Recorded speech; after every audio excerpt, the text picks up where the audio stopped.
House Committee on Dangerous Drugs, Committee on Public Order and Safety, Committee on Human Rights, at Committee on Public Accounts. Yan ang Quadcom ng ating Kongreso.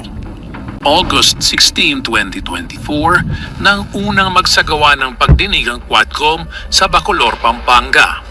Layo nitong imbestigahan ang koneksyon ng Philippine Offshore Gaming Operation o POGO sa illegal na droga, sa mga Chinese drug syndicate at sa mga government officials na posibleng sangkot dito.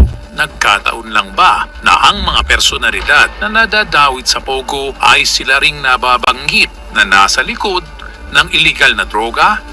Sa 12 public hearings ng Quadcom, marami na ang natuklasan mula sa mga witness at resource person na naimbitahan sa mga pagdinig. Never po ako humingi ng campaign fund during my campaign period. How will you now tell us and convince the Filipino people na ikaw ay hindi spy at ikaw ay hindi involved dito sa POGO? Ang biological mother ko po ay isang Filipina. Ako po ay Filipino passport holder. Matapos mapatunayang si Bamban Tarlac Mayor Alice Go at ang Chinese na si Go Waping ay iisa, tuluyan nang ipinakansela ng Office of the Solicitor General ang birth certificate ni Mayor Go. Pumatay kami ng inosente. I received a call from the President, Rodrigo Roa Duterte. He needed someone capable of implementing the war on drugs. Congrats, Superintendent Padilla. Job well done. Pero grabe yung ginawang dinuguan. Ang tumawag sa akin ay dating President Rodrigo Roa Duterte. Kung mayroong baril na ginamit ang mga nanlaban at tunay na nanlaban sila, then, Mr. Chair, let it be. Let it happen today. Let it happen in this Quadcom. Let us call the directors of operations and ask ilang baril ang naroon sa kasalukuyan. Then we would know kung ilan po ang tunay na nanlaban. Wala rin pong napakitang ebidensya na nagsasabi ng katotohanan na nanlaban po yung bata. Wala pong mga barilang mag-ama ko. Halos nakalood na po yung mag-ama ko noong time na yun. Paulit-ulit po kami nagmamakawa. Pero pinaslang pa rin po yung mag-ama ko.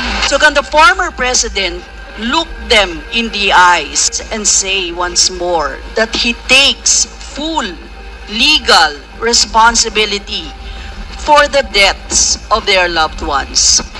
Correct. Very correct. I had to issue or make a policy statement. Ako ang nagbigay ng order kasi ginawa nila illegal or legal, akin yun. Thank you, Mr. Chair. I take full responsibility for it. Sana ang nadanasan naming paghihirap na durog, persecution, trauma, at saka walang-wala ay hindi po mararanasan ng iba. Sinabihan niya ako na aminin mo na sangkot ka sa kalakaran sa droga dito sa Pilipinas. Idawit ko si Peter Lim at si Laila de Lima. There is a clear conspiracy. And when it comes to conspiracy, the act of one is the act of all. Jimmy, pag binanggit mo ang pangalan na to, mamamatay ka. Si Pulong, si Mans, si Michael Yang. Ginawa niyang joint account yung kanyang anak na si Vice President Sara Duterte. That would explain kung bakit protektado si Michael Yang kahit na may report itong si Colonel Acerto. Will the former president be okay that if we draft the waiver now, that it be signed today instead of tomorrow? Will you be fine with that, Mr. President? Anong kapalit, sir? Hindi, Sampalin ko siya sa publiko. hindi, wala naman. Ngayon na. Wala pong ganunan. I'll give you, sampalin ko sa Chairman. session suspended. Session suspended.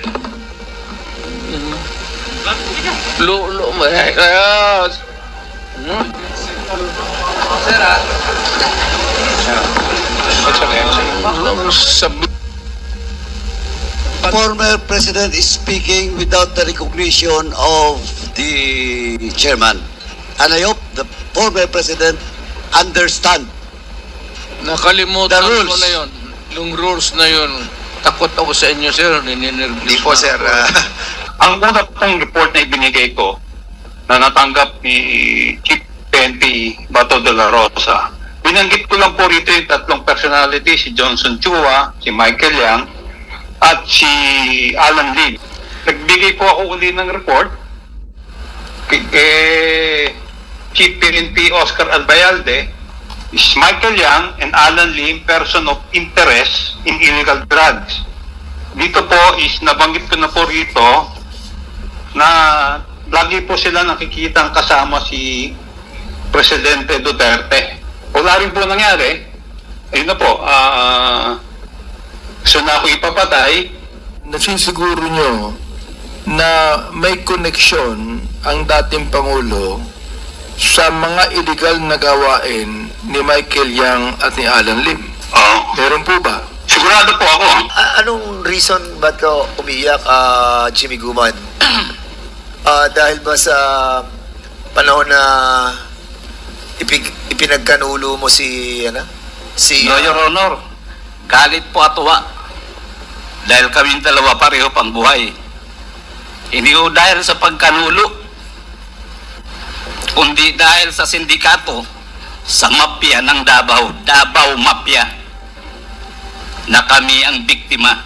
Napakahirap po talaga. Kasi tingin ng mga tao sa akin, drug lord ako. If you're saying na Michael Yang was using his siguro closeness with the former president to further his drug interest, why would he be content with just being economic advisor? Yung economic advisor is just a title to project to the whole bureaucracy na ano ito, malakas itong tao na ito. Paano nag-pay off yung kanyang closeness? Doon sa family issue, ang dami niya nakuhang kontrata because of that connection. We are here to listen, to ask critical questions, and to closely examine the policies and decisions that have shaped the nation. While we should be respectful, we cannot be differential. Respect and deference are two different things. It is vital that we, as representative of the people, remember that distinction, because our ultimate allegiance is not to any one individual, no matter how high their office. Habang kami ay pinipilit na sirain, kami po ay hindi titigil. Welcome to Team Sam TV, your channel for the latest news updates. Here, we break down the biggest stories from around the globe, covering everything from breaking news to politics. Whether you want to stay informed or just catch up on what's happening, we've got you covered.